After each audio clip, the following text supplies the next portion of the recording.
Le progressisme, pour moi,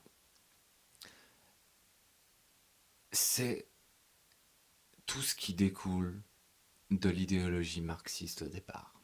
L'idéologie marxiste a certes mené au communisme de Staline, mais je ne parle pas de ce genre de progressisme-là. D'ailleurs, le communisme de Staline n'est pas du progressisme.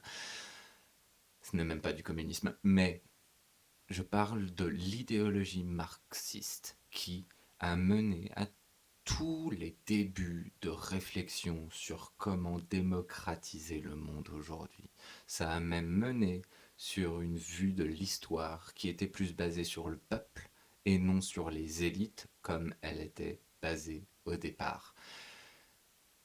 C'est l'idéologie qui a démarré les mouvements et les idéologies du coup communistes, mais aussi derrière socialistes, les idéologies anarchistes, anarcho-communistes. Et pour moi, euh, très clairement, vous pouvez m'appeler communiste, ça ne me dérange pas, c'est une étiquette qui, je trouve, me colle. Vous pouvez m'appeler socialiste, ça ne me dérange pas, ça me colle.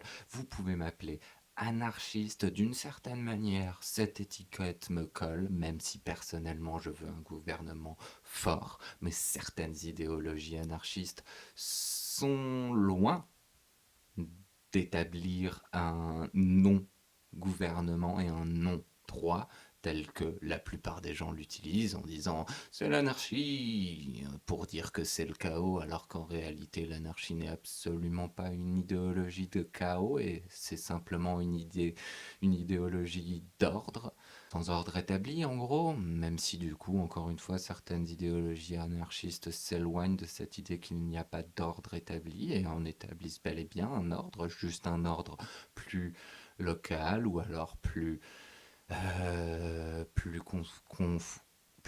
concentré sur l'individu et le droit de chaque individu, égalisant les droits pour tout le monde et ne laissant pas tel que nos gouvernements représentatifs le font, c'est-à-dire mettre, donner à certaines personnes le pouvoir.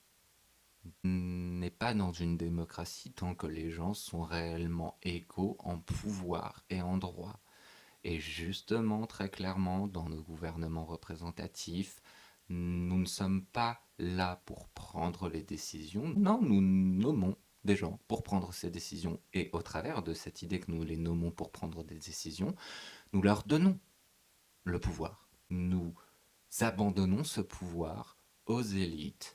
Et encore, ça, c'est pour les postes élus, parce que le système tel qu'il est aujourd'hui, très clairement, par exemple, nous avons un système bicaméral en France et les membres du Sénat ne sont pas des membres élus, ce sont tous des vieux de la vieille de la politique qui sont des élites et qui sont élus par le système en place et non pas par les citoyens.